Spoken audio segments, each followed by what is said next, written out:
livro das Crônicas, capítulo 4. Na segunda-feira, eu comecei a preparar uma mensagem, inclusive anunciei no Instagram, sobre Lia e sobre desprezo e humilhação. Uma mensagem que está pronta, preparada. Mas desde ontem eu comecei a ser inclinado para um tema importante, que é o tema da oração, e preparei uma outra mensagem. Dessa mensagem surgiram outras 5, então talvez isso aqui vire uma série de mensagens com diversos temas. E hoje o tema é a oração que altera destinos. A oração que altera destinos. Eu quero usar como tema dessa série, talvez eu volte domingo ou nas outras quintas. Tudo vai depender, não vou prometer mais nada, porque senão depois muda tudo.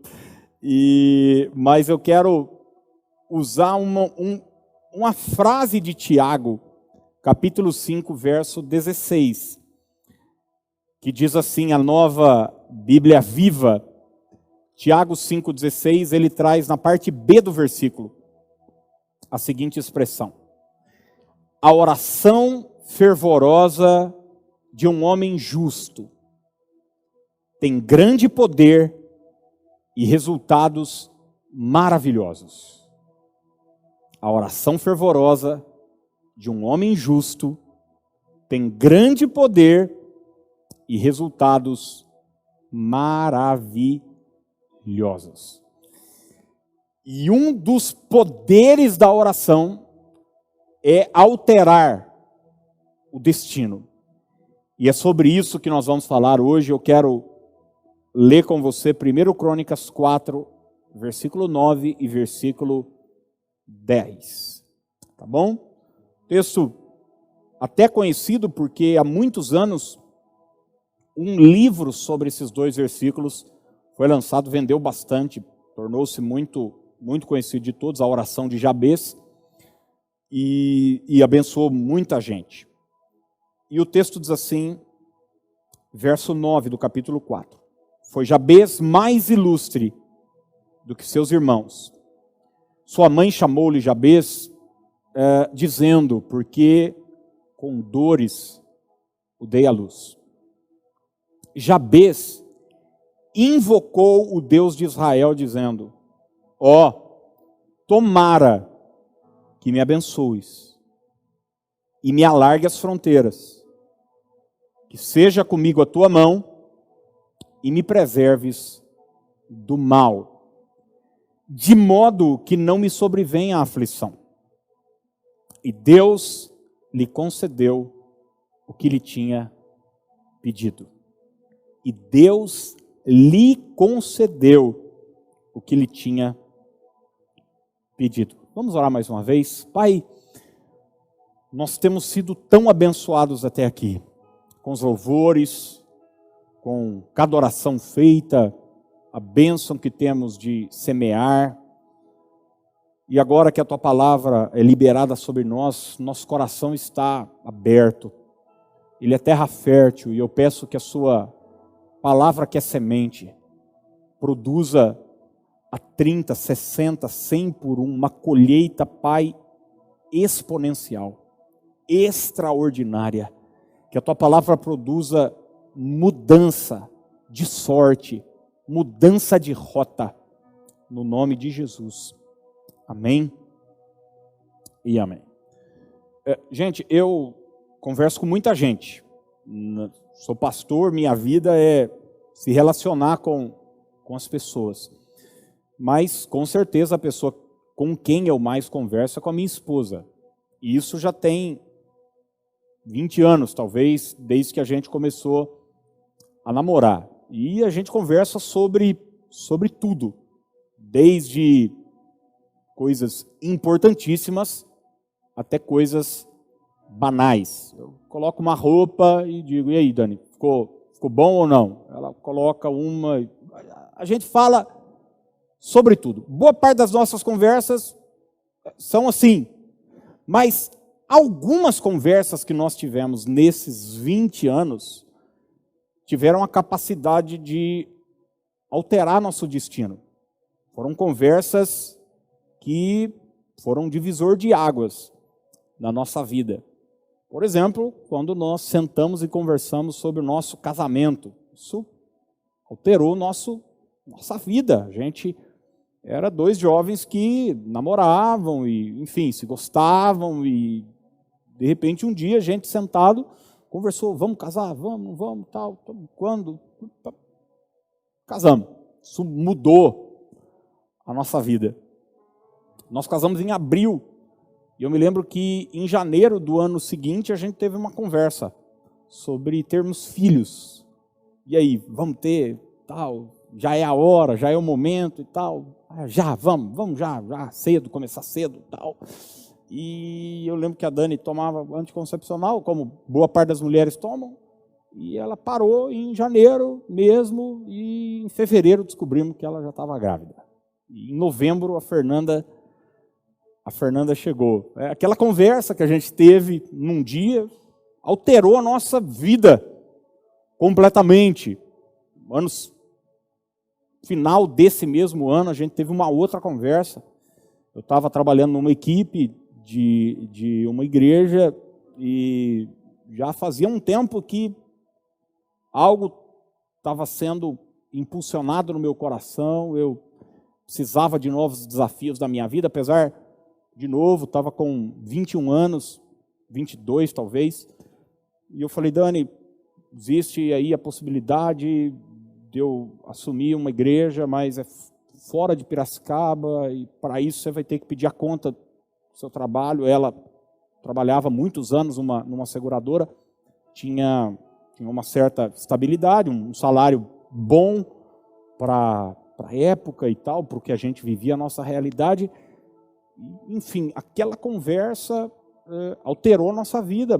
Ela pediu a conta, mudamos para Limeira, assumimos uma igreja lá, a terceira igreja do Nazareno, com uma criança de 1 mês de idade. O que eu estou querendo dizer para você é que boa parte das orações que a gente faz são orações triviais, do dia a dia. A gente ora com gratidão pelo alimento, a gente ora pedindo uma direção X ou Y de Deus, mas uma coisa a gente não pode perder de vista, que algumas orações que a gente tiver a ousadia de fazer, elas terão a capacidade de alterar o nosso destino, de mudar a nossa vida, de transformar a nossa história. E é exatamente isso que acontece com a vida de Jabez. Esse homem que só aparece, a história só é relatada nesses 2 versículos. Na verdade, primeiro livro de Crônicas é um livro que eu não indico. É um livro que eu jamais diria para uma pessoa assim, ó, leia primeiro Crônicas. Eu indico você ler a Bíblia toda, mas eu jamais vou falar, olha, tem um livro na Bíblia imperdível. Talvez vá falar João, Mateus, Marcos, Atos, Gênesis, Eclesiastes, livros que eu gosto muito, mas eu nunca vi alguém chegar e falar, cara, leia primeiro Crônicas, porque é um livro que começa muito chato, com genealogias intermináveis, fulano que gerou ciclano, que gerou beltrano, tal e tal e tal, e é uma genealogia atrás da outra, um negócio até maçante, mas no meio de tudo isso, o autor bíblico dá uma pausa e diz, espera aí, antes de continuar com as genealogias intermináveis, porque elas não acabaram, eu preciso falar sobre um homem. E esse homem foi Jabez.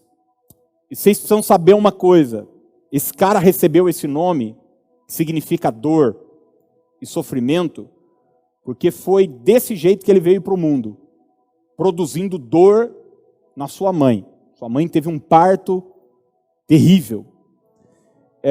E ele recebeu esse nome. Mas não se engane, esse homem foi o mais ilustre, o mais importante dentre todos os seus irmãos. E o autor bíblico que dá essa pausa, falando, destacando Jabez, ele apresenta também a razão pela qual esse homem, que veio ao mundo debaixo desse estigma de dor, de sofrimento, se transformou num homem ilustre. Ele diz, ele se transformou nesse homem ilustre, não porque fez um curso, não porque participou de uma palestra que o motivou, ele não se transformou numa pessoa ilustre por causa de bons relacionamentos que ele teve.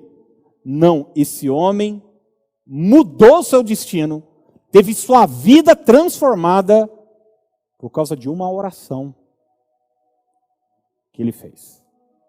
Uma oração teve a capacidade de produzir uma mudança, uma alteração de destino. É como se a rota de Jabez fosse de sofrimento. Ele já nasceu com essa marca. Quem conhece um pouco da cultura judaica sabe como o nome para eles, até hoje tem, mas para aquela cultura, para aquele momento, o nome ele tinha um significado, uma importância violenta. Então, o cara nascia, por exemplo, como o irmão de Esaú, agarrado no calcanhar do irmãozinho. Aí o pai e a mãe olhou aquilo lá e falou, não, esse menino aí vai chamar Jacó, porque isso aí é suplantador, isso aí não vai ser fácil, não. E o menino já nasce debaixo daquele estigma. Igual Jacó e Jabez, tem N pessoas na Bíblia e na história. Mas é interessante como, assim como aconteceu com Jacó, Jabez teve um momento na sua vida em que sua rota e seu destino foi alterado. E foi alterado pelo poder de uma oração. Ele disse, tomara que o Senhor me abençoe, que alargue as minhas fronteiras, que a sua mão seja sobre mim e que o Senhor me livre do mal. E eu quero hoje pontuar 4 coisas a respeito dessa oração e deixar ela como um desafio para você. Eu confesso para você que eu muitas vezes oro essa oração. Muitas vezes eu volto para 1 Crônicas e faço essa mesma oração. E digo, Deus me abençoe. Me abençoe, eu quero tua bênção sobre a minha vida. Eu olho para esse texto, olho para a história de Jabez e digo, Deus, alargue minhas fronteiras. Me leve além. Me faça ir mais longe. Deus, põe tua mão sobre minha vida e me guarde, Senhor. Me proteja do mal. E quem sabe hoje você não pode tomar essa oração de Jabez como uma oração modelo para a sua vida. Não como uma reza, mas como uma oração modelo para a sua vida. Não como algo que você lê automaticamente, nem prestando atenção no sentido, mas fazendo com que cada palavra se torne verdade na sua vida, a ponto disso alterar sua vida, alterar seu destino, tocar seu futuro e mudar a sua história. E a primeira coisa que eu quero deixar para nós pensarmos aqui é essa. Quando você orar, acredite na bênção de Deus. Acredite na bênção de Deus. Presta atenção em algo que eu vou dizer para você. A gente tem uma ideia bastante limitada e equivocada acerca de maldição. Quando a gente ouve falar de maldição, é quase que automático a gente pensar em macumba, né? Então, você vê maldição, a pessoa já pensa num bruxo, num trabalho sendo feito, o nome da pessoa sendo colocado numa encruzilhada, com farofa, galinha preta, pinga, na boca de um sapo, um trabalho feito numa cachoeira. E deixa eu dizer uma coisa, e isso existe. Isso existe. Não se engane. Isso existe. Existem maldições liberadas através de rituais que são feitos para desfazer um casamento, para prejudicar uma vida profissional. Isso de fato existe. Não é que a gente quer que exista, mas existe. Infelizmente tem pessoas que maldizem as outras. Mas maldição é um conceito muito mais amplo e muito mais comum no nosso dia a dia do que alguém pegar o nome e levar para um trabalho de magia e sendo feito. A palavra maldizer é dizer mal, é falar mal. É sempre que uma palavra contrária é liberada sobre a nossa vida. Isso necessariamente não precisa vir de um bruxo, de um feiticeiro, de uma feiticeira. Isso pode vir de qualquer pessoa. E normalmente, gente, o ambiente mais comum para uma maldição ser liberada, sabe qual que é? O ambiente familiar. A família é o lugar onde as maiores maldições são lançadas. E é onde as maldições têm seu maior efeito. Mães que lançam sobre a vida dos seus filhos maldição. Pais que lançam sobre a vida dos filhos maldição. Liberando palavras ruins, dizendo: você nunca vai dar em nada. Esse menino não tem jeito. Isso nunca vai dar nada na vida. O ambiente familiar, muitas vezes, é o palco ideal para que Satanás torne aquela palavra uma realidade. Isso pode vir no ambiente de trabalho, isso pode vir, e é muito comum, em escola, e eu já vi isso até na igreja. Gente usar a sua autoridade espiritual para amaldiçoar, para maldizer.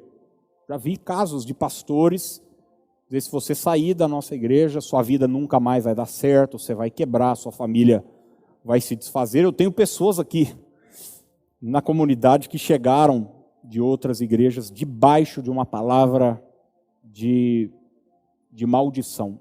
Infelizmente, essas coisas, como eu disse, são muito mais comuns do que a gente imagina. Agora, Jabez vivia exatamente isso. Ele recebe uma maldição. Seu nome é uma maldição.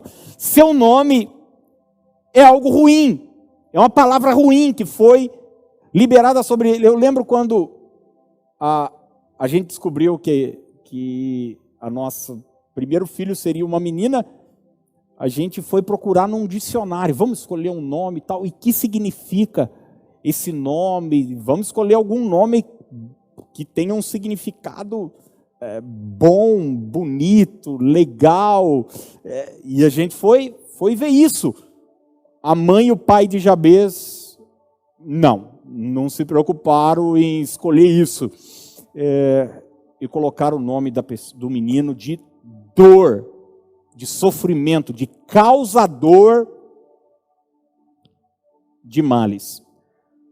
Agora, gente, se as pessoas têm o costume de amaldiçoar, infelizmente as pessoas têm o costume de amaldiçoar o dia, amaldiçoar seu trabalho, se amaldiçoar sua família, amaldiçoar seus filhos, amaldiçoar seu pai, amaldiçoar seu país, amaldiçoar o presidente da república, o prefeito, os vereadores. O que é amaldiçoar? É falar mal, é falar mal, é falar mal, é falar mal o tempo todo. Deus tem a mania de abençoar. Deus tem prazer em abençoar.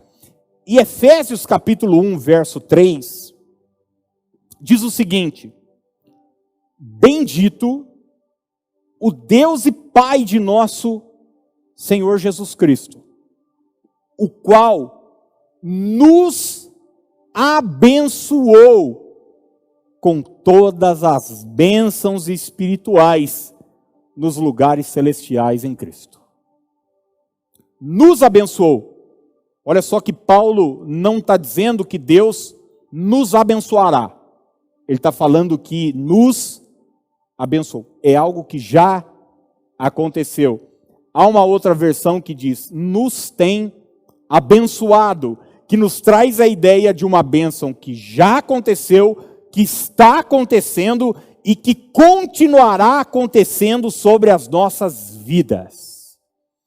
E é isso que eu quero, em nome de Jesus, que você entenda, guarde e se torne real na sua vida e na sua história.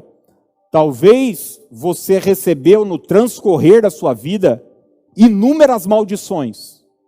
Talvez você se amaldiçoou muito, falou muito mal acerca de si. Você recebeu maldição da sua família, você recebeu palavras negativas no transcorrer da sua história, na escola, na faculdade, de professores, de gente com quem você trabalhou nesse tempo todo. Antes de mais nada, bem-vindo ao clube, eu também recebi. Também já fui muito amaldiçoado.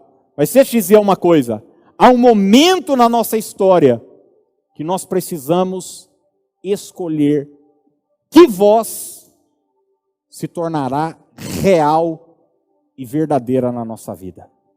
Essas vozes malignas de maldição que foram liberadas, ou essa de Efésios 3, que diz, bendito o Deus e Pai de nosso Senhor Jesus Cristo, Efésios 1:3, que já nos abençoou.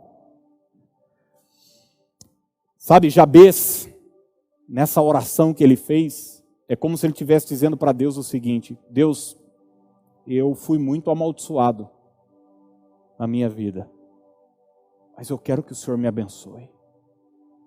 Deus, eu desejo a tua bênção. Eu desejo que o Senhor fale bem de mim. Eu desejo que o Senhor libere palavras de bênção sobre a minha vida. E a gente olha para a história de Jabez e a gente vê que isso se tornou real na sua vida. Tem um trecho bíblico em Números muito engraçado, que é quando uma mula fala, né? Que é a história de Balaão. E no meio da história de Balaão, no capítulo 23 de Números, verso 8, tem uma pergunta. Como posso amaldiçoar a quem Deus não amaldiçoou? Isso não dá. Isso não é possível. Talvez as pessoas estão tentando te amaldiçoar, ou tentaram te amaldiçoar, propositalmente ou não. Isso pode ter efeito.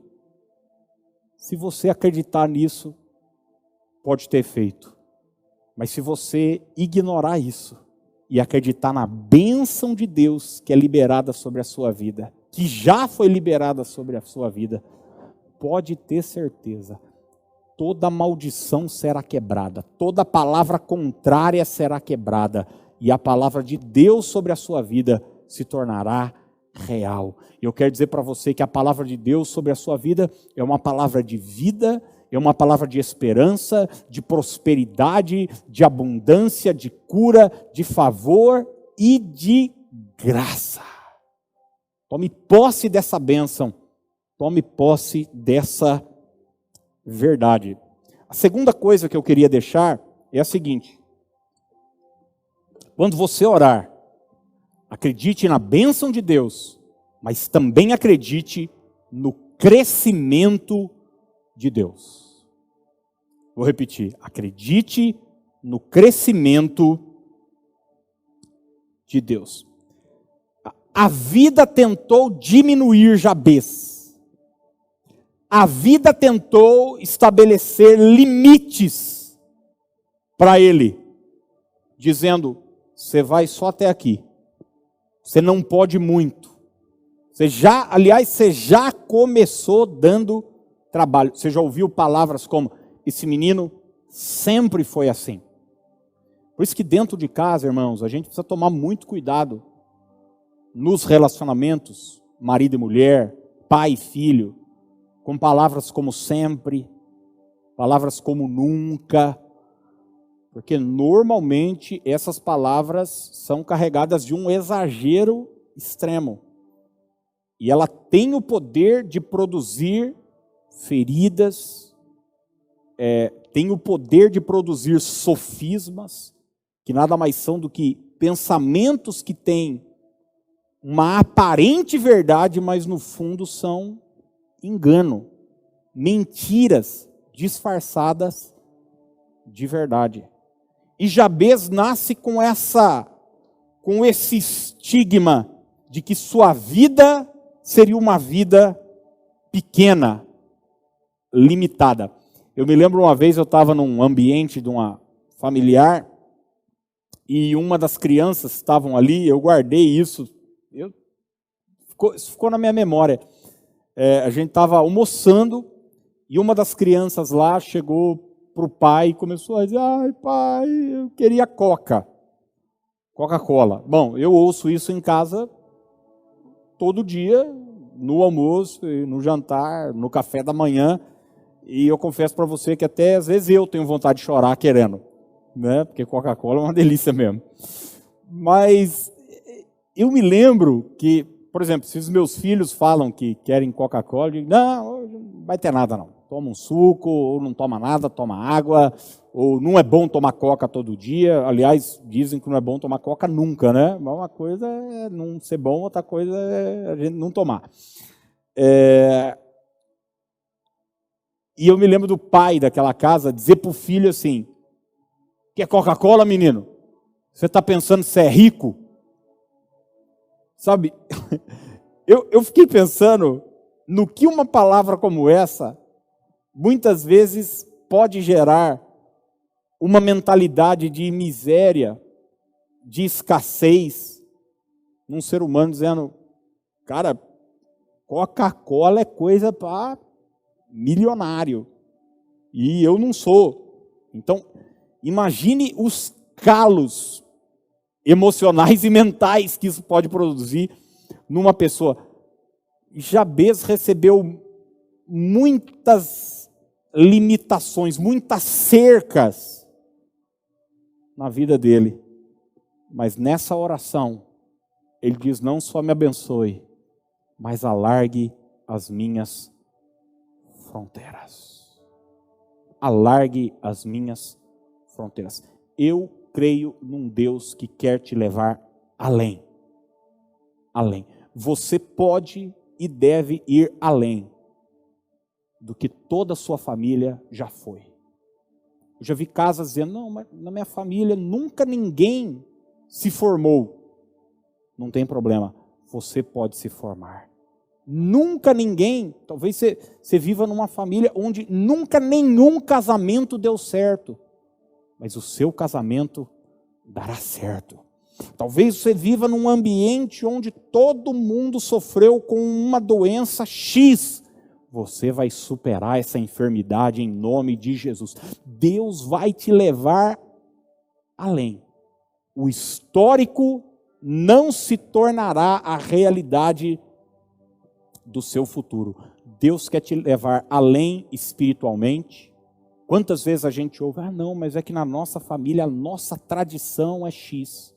A nossa família sempre isso. Não, economicamente, a gente sempre morou nesse bairro, a gente sempre morou nessa casa, a gente sempre mexeu com esse tipo de trabalho e tal. São cercas e limites que a vida, a história, os ambientes, as palavras tentam nos impor. A nossa denominação, a gente...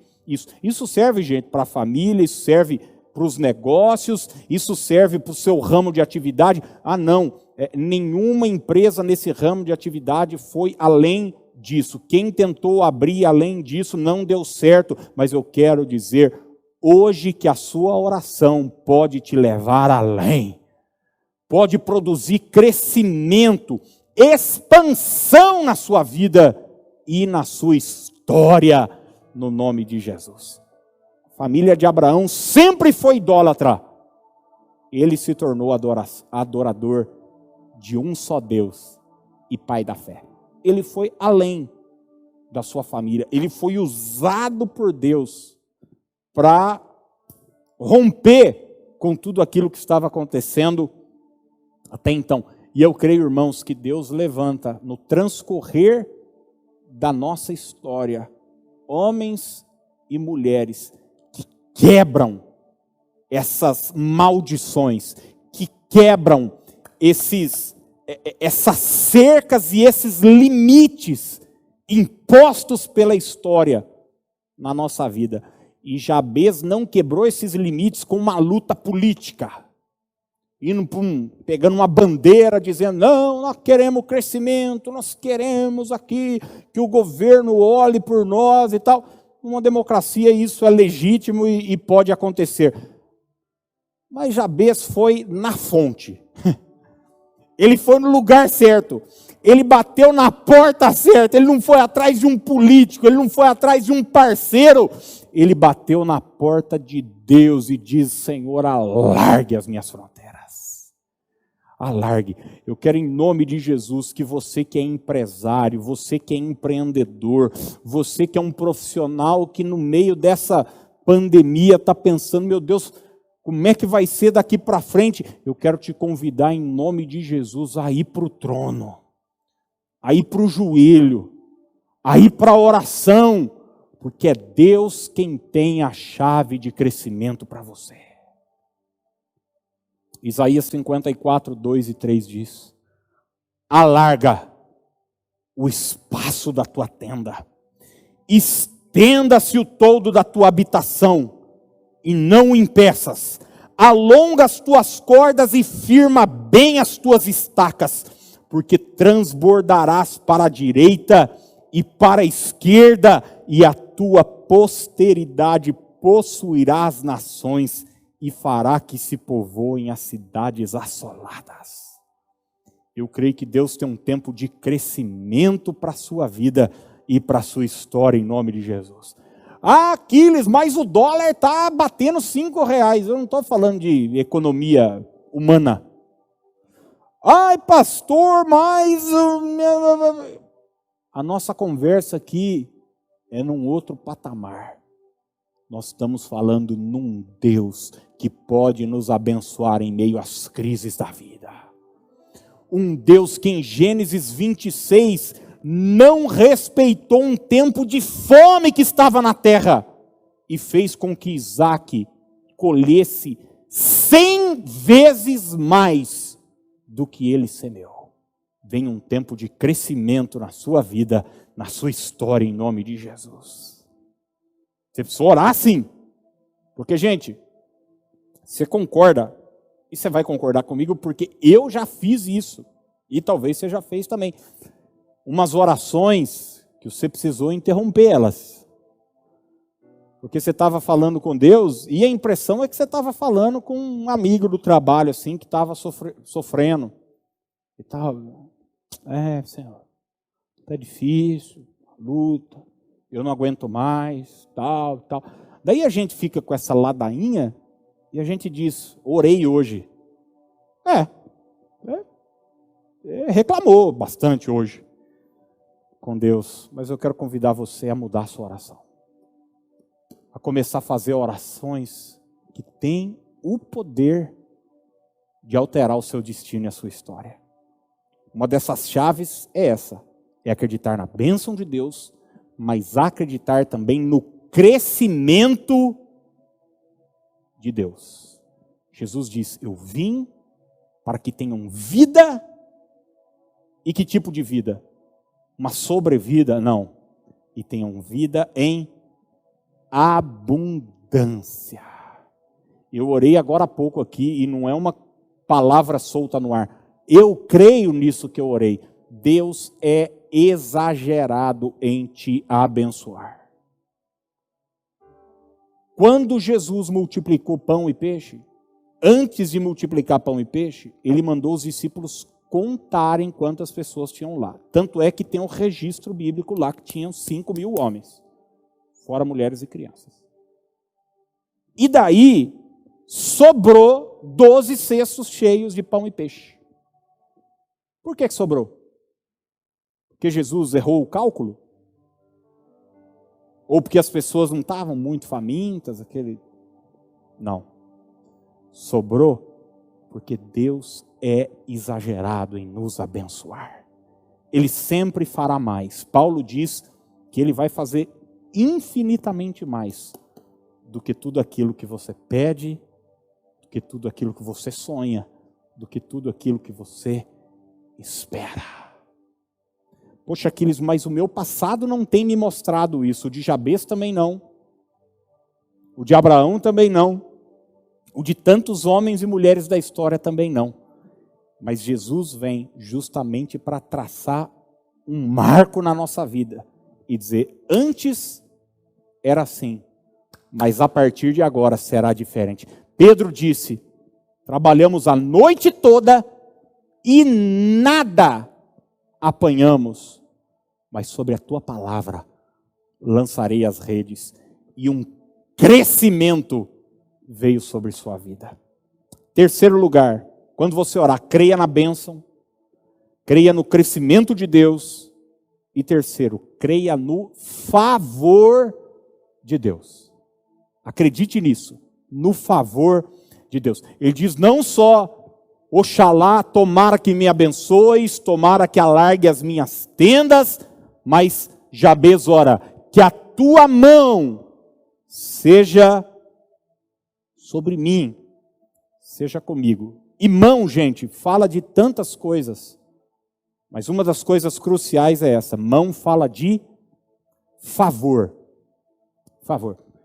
Quando você está precisando de uma ajuda, de um favor, é muito comum você dizer o que para a pessoa? Você não pode me dar uma mão? Pô, dá uma mãozinha para mim aqui. Você não pode me ajudar com uma coisa? Eu estou precisando de um favor seu. Eu estou precisando ser favorecido por você. Mão é um pedido de socorro. Jabez está dizendo isso, Senhor. Até agora, talvez, ele foi pisado pelos homens. Mas nessa oração, ele creu o seguinte, ainda que os homens tenham me pisado, a mão de Deus é sobre a minha vida. Ah, irmãos, uma pessoa que não só ora, mas uma pessoa que crê nisso. É por isso que eu falei para você que a oração não pode ser uma reza, tá bom? Não pode ser palavra assim, não. Você precisa fazer com que cada uma dessas palavras sejam cravadas no seu coração. Cravadas no seu coração. E ele ora assim, ele diz, Senhor, que a tua mão seja sobre mim. Se você for fazer um estudo sobre a mão de Deus, você vai descobrir que ela está em toda a Bíblia. Em toda a palavra. Uma vez Neemias estava precisando de algo do rei. Ele recebeu a notícia que seus familiares estavam destruídos, que a cidade de Jerusalém estava destruída, e ele resolveu no coração, depois de orar, jejuar, voltar para Jerusalém. Só que ele estava trabalhando num reinado, e não era uma coisa assim que ele chegava para o rei e falava, eu quero meus direitos e tal. O rei, não, passa no sindicato. Não. Ele era empregado lá, eles eram... viviam no exílio. E um dia o rei viu que Neemias estava meio triste e tal, e perguntou, por que você está meio chateado, meio triste? E Neemias orou e expôs para ele a situação. Falou para o rei, como é que eu posso estar feliz se minha nação está destruída? O rei fala, mas você queria o quê? Ele falou, eu queria uma liberação para ficar um tempo fora e voltar lá para reconstruir os muros da cidade. E eu vou precisar também de madeira, eu vou precisar disso, eu vou precisar de algumas cartas para, na trajetória, ele conseguir licença para passar por alguns países e tal. Enfim, ele fez uma lista de pedidos. E Neemias 2:8 termina assim, e o rei me deu, porque a boa mão do meu Deus era comigo. O rei me deu, meu pedido foi aceito. Não porque eu sou articulado, não porque eu sei empregar as palavras corretas, não porque eu sou uma pessoa assim, bem relacionada e sei falar. Tudo isso é importante, tudo isso, olha, é maravilhoso, melhor ser articulado do que desarticulado.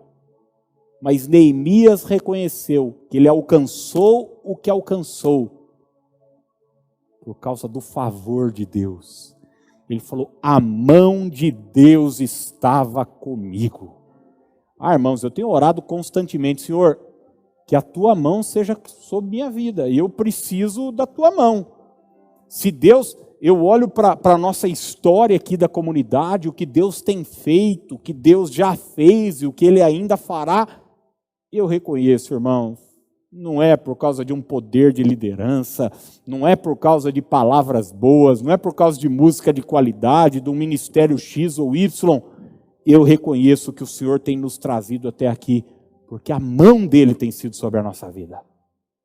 Eu conheço igrejas muito bem estruturadas que não prosperam. Ministérios, eu conheço gente que abre um negócio, está tudo lindo, maravilhoso, que legal, tudo bem arrumado e tal, maravilhoso, mas não tem a mão de Deus. Eu conheço famílias que você olha, vai começar o casalzinho, tem tudo para dar certo.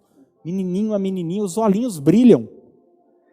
O papai vai lá dar uma casinha para eles, vão morar, tudo lá, os móveis planejados, tudo bonitinho, vai começar a vida, é um inferno. Porque não tem a mão de Deus. Não tem a mão de Deus. E eu conheço pessoas improváveis, improváveis, mas que têm a mão de Deus, o favor de Deus, e são abençoados, e prosperam. Pedro 5,6 diz, humilhai-vos, portanto, sob a poderosa mão de Deus, para que Ele, em tempo oportuno, vos exalte. Vos exalte. Antes da gente ir para o próximo ponto e finalizar, Salomão escreveu em Eclesiastes 2:24 o seguinte: não há nada melhor para o homem do que comer, beber e fazer com que a sua alma goze o bem do seu trabalho. Olha só, Salomão escreveu Provérbios quando era jovem e Eclesiastes quando era idoso. Aqui ele estava até mais sábio do que já era. Já tinha ainda, além da sabedoria, experiência de vida. Ele falou, cara, não tem nada mais gostoso, no final das contas, do que depois de você ter trabalhado, você usufruir do que seu trabalho produziu. Você come, bebe, se alegra. Em outro texto ele diz, com a mulher da sua mocidade, se alegra com a sua esposa, com a sua família. Não tem nada melhor, mais gostoso do que isso, do que poder desfrutar disso. Mas ele termina dizendo o seguinte: no entanto, vi também que isto vem da mão de Deus. Salomão reconhecia que até o resultado do seu trabalho, ele falou, cara, eu trabalho, eu semeio, eu me esforço, eu suo a camisa e pego lá o resultado do meu trabalho, como, bebo, me alegro, vou passear, tiro férias, compro roupa nova, enfim, dou uma joia para minha esposa. Salomão era trilhardário, né? E não era uma joia para sua esposa, né? Ele tinha muitas, né? Ele diz, cara, mas olha, tudo isso que eu alcancei, eu reconheço, vem da mão de Deus. Conheço tanta gente que, poxa, está bem de vida, tem tanta coisa. Aí diz, você viu o que eu construí, ó?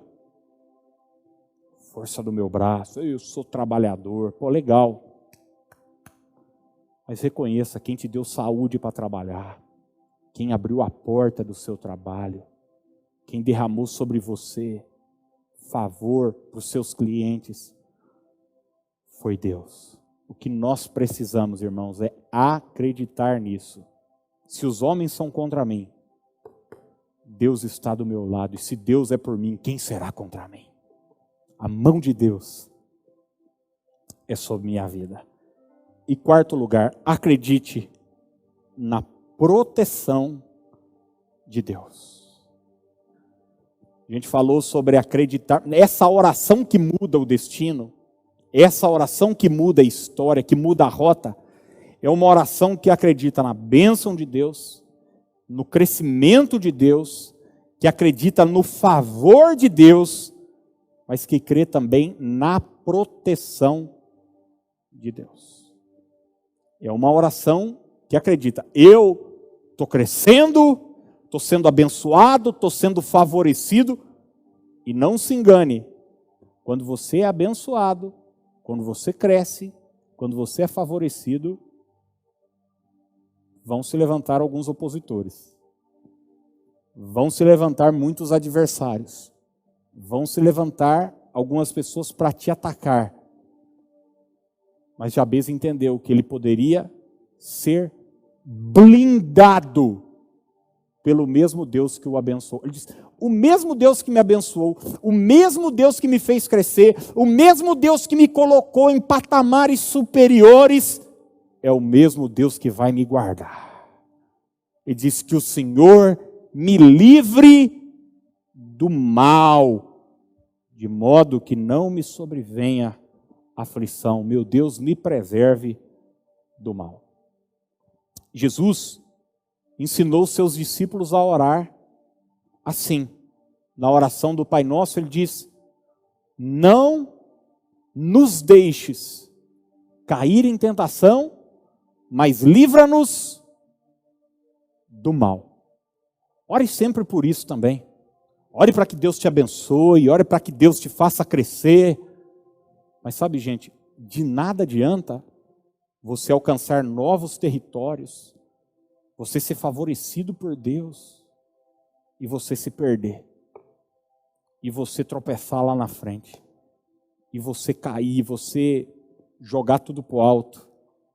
Não. Que você seja blindado do mal. Que o mal não tenha alcance sobre a sua vida. Pelo contrário, que o Senhor te guarde, que o Senhor te preserve. Salmo 121, 1 e 8. É uma oração que eu quero fazer por você hoje. Eu quero, em nome de Jesus, que você levante as suas mãos assim, ó, em atitude de receber. E o salmista diz, eu elevo os meus olhos para os montes. De onde me virá o socorro? Meu socorro vem do Senhor, que fez os céus e a terra. Tome posse dessa verdade. Ele não permitirá que os teus pés vacilem. Não dormitará aquele que te guarda. É certo que não dormita, nem dorme o guarda de Israel. O Senhor é quem te guarda. O Senhor é a tua sombra à tua direita. De dia não te molestará o sol, nem de noite a lua. O Senhor te guardará de todo mal. Guardará a tua alma. O Senhor guardará a tua saída e a tua entrada desde agora e para sempre. Você está protegido pelo guarda de Israel. A gente tem aqui na igreja, às vezes a preocupação, né? E o pessoal para os carros ali na frente, não, precisamos deixar um guarda ali, um segurança ali. Tem uma empresa, você fala, poxa, tem um condomínio, tem um guarda para proteção. Sobre nós está o guarda de Israel. É Ele quem nos protege. É Ele quem nos livra do mal. Eu não sei em que momento essa palavra pegou você. Sabe, segundo Reis 20, é a história de um homem chamado Ezequias. Ele é rei.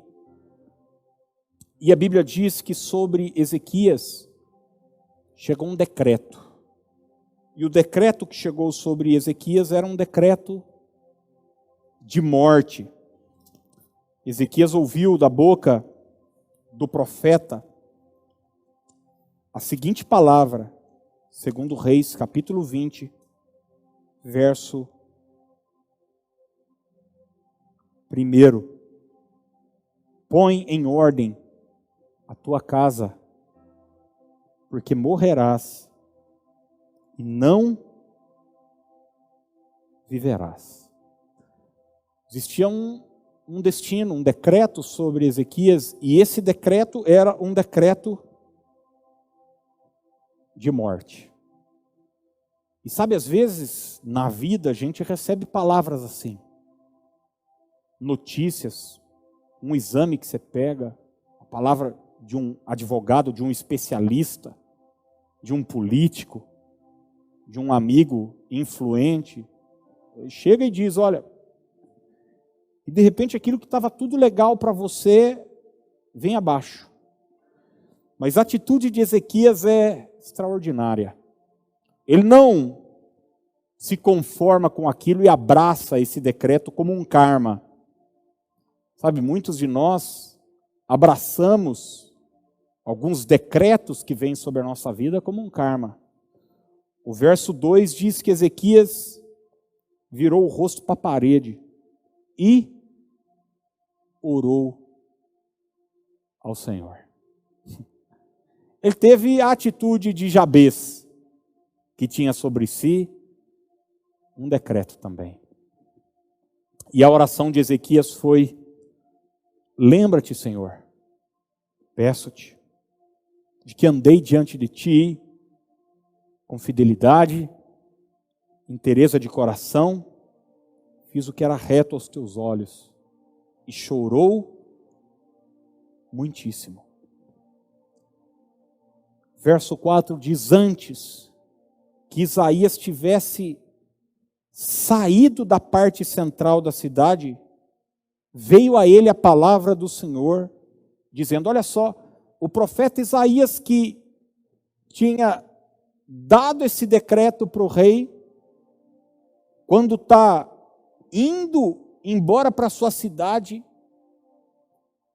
Ezequias está virado para a parede, orando, dizendo, Senhor, eu andei com inteireza de coração, com fidelidade, ele está falando com Deus. Vem a palavra de Deus para o profeta Isaías.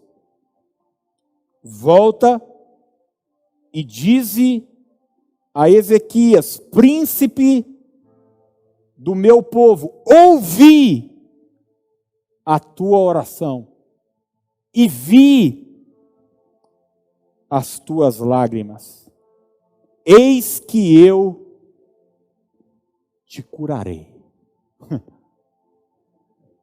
Eu quero dizer para você que nós servimos a um Deus que ouve a nossa oração. E um Deus que tem o poder de mudar decretos, destinos sobre a nossa vida. Ezequias é curado, anos de vida são acrescentados a ele. Talvez você recebeu uma palavra de quebra, de falência, uma palavra de derrota, mas eu quero hoje convidar você a orar, a falar com Deus. Quero convidar você a não só orar agora comigo, mas, sabe, gente, eu não sei você, mas oração para mim é a mesma coisa que respiração. Eu oro enquanto penso. Eu quero que você faça dessas verdades, não palavras apenas, mas um jeito de viver. Eu vivo acreditando na bênção de Deus. Eu vivo acreditando no crescimento de Deus. Eu vivo acreditando no favor de Deus. Eu vivo acreditando na proteção de Deus. Eu quero, em nome de Jesus, convidar você a melhorar sua vida de oração, aproveitar esses dias onde essa palavra que eu comecei hoje essa série sobre o poder da oração. A gente vai voltar muitas vezes sobre esse assunto. Mas eu quero que você gaste tempo em oração. Talvez você coloque um propósito. Poxa, esses dias eu quero me levantar um período da madrugada, um horário, ou levantar 15 minutos mais cedo do que você sai para trabalhar, não conheço sua rotina, mas eu quero que em nome de Jesus se apresente sua vida diante do Senhor. Talvez até aqui você tenha pensado, pô, se fulano me ajudasse, se meu tio me desse uma força, poxa, se alguém viesse me visitar, sabe? Existem momentos na nossa vida que parece que todo mundo sai e vai embora. Sabe para quê? Não é para a gente ficar reclamando, mas é para a gente bater na porta certa. Deus tem saída para você.